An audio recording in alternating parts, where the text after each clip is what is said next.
Morning Sutapa শরণ্যার একটি ব্লগে আপনাদেরকে স্বাগত জানাই। আজকে 1 ফেব্রুয়ারি শনিবার, এখন বাজে সকাল 7টা। আমরা বেরিয়ে পড়েছি অযোধ্যা পাহাড়ের উদ্দেশ্যে। পুর থেকে বাই রোড অযোধ্যা পাহাড় যেতে সময় লাগবে প্রায় 4 ঘন্টার মতন। এখন আমরা একটা ধাবাতে দাঁড়িয়েছি ব্রেকফাস্ট করার জন্য। তো ধাবাটা বেশ ভালো, পরিষ্কার পরিচ্ছন্ন। তো আমরা বাইরেই বসেছি। আমরা ব্রেকফাস্টে দিয়েছি লুচি আর কাবলি ছোলার তরকারি। তো এখন আমরা ব্রেকফাস্ট করব। ব্রেকফাস্ট করে আবার আমরা অযোধ্যা পাহাড়ের উদ্দেশ্যে রওনা দেব।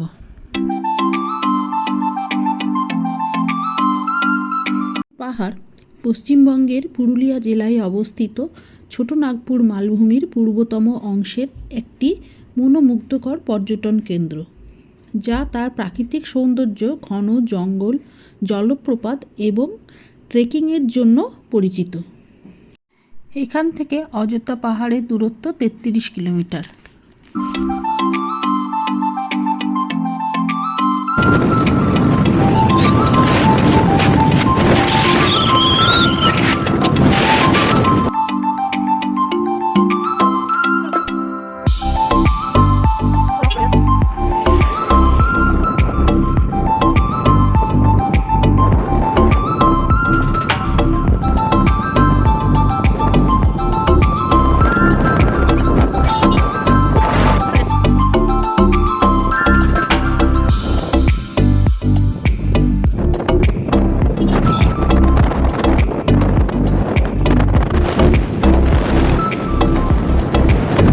অযোধ্যা পাহাড় একটি ছোট মালভূমি। এখানে সীতাকুণ্ডু, বামনি জলপ্রপাত, আপার ড্যাম ও লোয়ার ড্যাম এবং মার্বেল লেক দেখার মতন আছে। এটি পুরুলিয়া জেলার বাঘমুন্ডি ব্লকে অবস্থিত এবং দলমা পাহাড়ের একটি অংশ। এখানে স্থানীয় ট্রাইবাল বা আদিবাসী সংস্কৃতি এবং ছৌ নাচ অত্যন্ত বিখ্যাত। অক্টোবর থেকে মার্চ মাস মানে শীতকাল ঘোরার জন্য সবচেয়ে আরামদায়ক, তবে বর্ষাকালে প্রকৃতির রূপ অপরূপ হয়। এর নিকটতম রেল স্টেশন হচ্ছে বীরভূম। পুরুলিয়া শহর থেকে বাসে বা গাড়ি ভাড়া করে বাঘমুন্ডি হয়ে অযোধ্যা পাহাড়ে যাওয়া যায়। এটি কলকাতা থেকে খুব কাছেই একটি জনপ্রিয় উইকেন্ড ডেস্টিনেশন। পশ্চিমবঙ্গের পুরুলিয়া জেলায় অবস্থিত অযোধ্যা পাহাড় তার অপরূপ প্রাকৃতিক সৌন্দর্য, শাল পলাশ বন, ছোট নাগপুর মালভূমির রুক্ষ অথচ মনোরম ল্যান্ডস্কেপ এবং অ্যাডভেঞ্চার স্পোর্টস এর জন্য বিখ্যাত। মনোরম পরিবেশ, পাহাড়ি ঝর্ণা, ঘন জঙ্গল যা পর্যটকদের মুগ্ধ করে।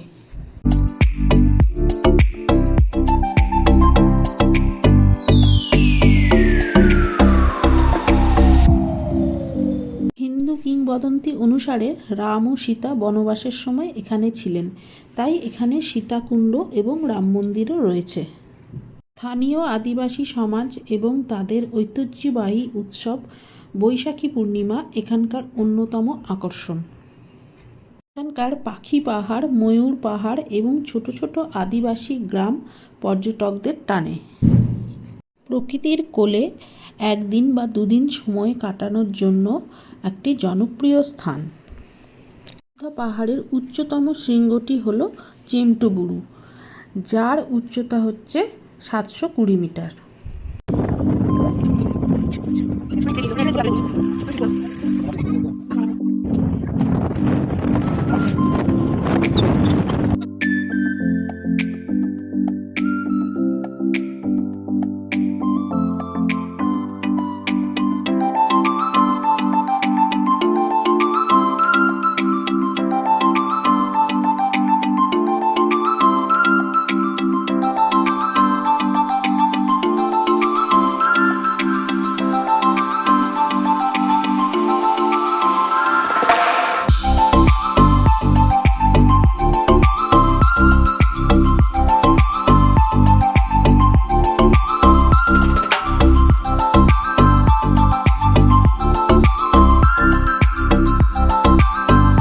আমরা যাচ্ছি ময়ূর পাহাড় দেখতে। একসময় এখানে প্রচুর ময়ূরের আনাগোনা ছিল বলে এই নামকরণ। পুরুলিয়ার অন্যতম সেরা সূর্য অস্ত যাওয়ার স্থান হিসাবে পরিচিত। এখান থেকে চারপাশের ঘন বন ও পুরুলিয়ার অপরূপ প্রাকৃতিক দৃশ্য দেখা যায়।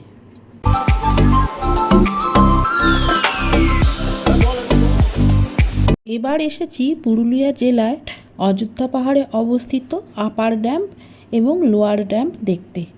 আপার ড্যাম 495 মিটার উঁচুতে এবং লোয়ার ড্যাম প্রায় 300 মিটার উঁচুতে জনপ্রিয় পর্যটন কেন্দ্র, যা মূলত পুরুলিয়া পাম্পড স্টোরেজ জলবিদ্যুৎ প্রকল্পের অংশ। আপার ড্যাম থেকে পাহাড়ের মনোরম দৃশ্য দেখা যায়, আর নিচের শান্ত লোয়ার ড্যামটি চমৎকার পরিবেশের জন্য পরিচিত। ড্যামগুলি পুরুলিয়ার বাঘমুন্ডি এলাকার কাছে অবস্থিত।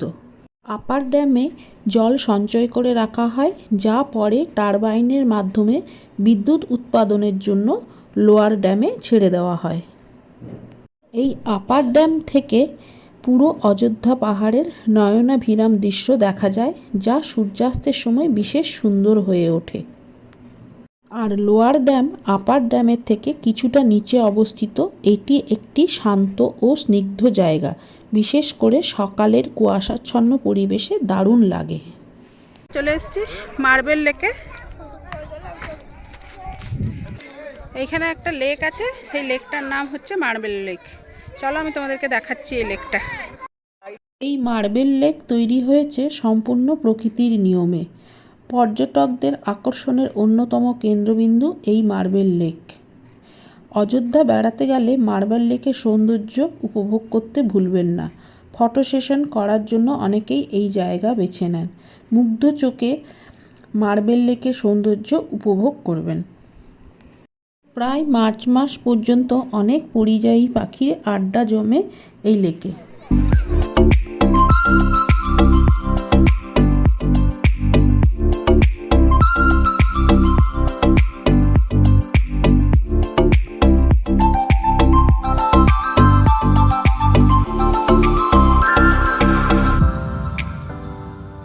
মার্বেল লেকের বাইরে অনেক দোকান আছে, এখান থেকে আপনারা কেনাকাটিও করতে পারেন। চলে এসেছি আমরা বামনি ফলস দেখতে। পাহাড়ের অন্যতম প্রধান আকর্ষণীয় জলপ্রপাত হলো বামনি ফলস বা বামনি জলপ্রপাত, যা পশ্চিমবঙ্গের পুরুলিয়া জেলায় অবস্থিত। প্রায় 200 ফুট উঁচু এই জলপ্রপাতটি ঘন সবুজ বন এবং পাথুরে পরিবেশের মধ্যে অবস্থিত। জলপ্রপাতের নিচে পৌঁছানোর জন্য পাহাড়ের গা বেয়ে প্রায় 400 থেকে 700টি সিঁড়ি নেমে যেতে হবে।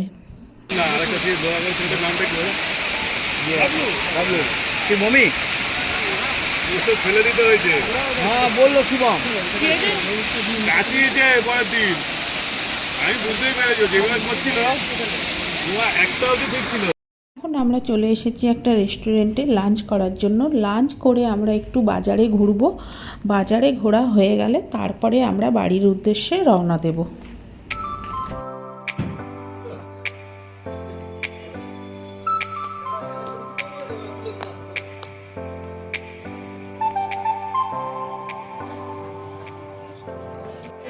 অযোধ্যা পাহাড়ের পাদদেশে এবং বাঘমুন্ডি সংলগ্ন বাজার এলাকায় জনপ্রিয় ঐতিহ্যবাহী মুখোশ নৃত্য হল পুরুলিয়ার ছৌ। এখানকার ছৌ নাচ স্থানীয় সংস্কৃতি এবং পর্যটকদের জন্য অন্যতম প্রধান আকর্ষণ। নাচে কারুকার্যময় মুখোশ ব্যবহার করা হয়, যা এই নাচের প্রধান বৈশিষ্ট্য। মহাভারত এবং পৌরাণিক কাহিনী থেকে কাহিনী নিয়ে নাচ হয়। বসন্ত উৎসব বা স্থানীয় ছৌ ঝুমুর উৎসবে এই নাচের ব্যাপক আয়োজন করা হয়।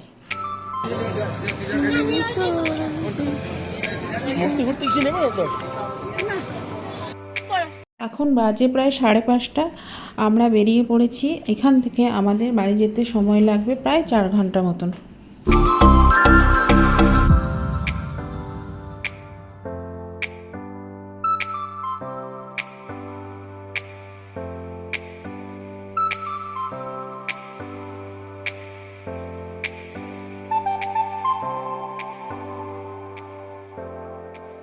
আজকের মতন ব্লগটা আমি এখানেই শেষ করছি। তো আমাদের অযোধ্যা পাহাড় ভ্রমণ আপনাদের কেমন লাগলো অবশ্যই কমেন্ট বক্সে লিখে জানাবেন। সবাই ভালো থাকবেন, সুস্থ থাকবেন। শুভরাত্রি।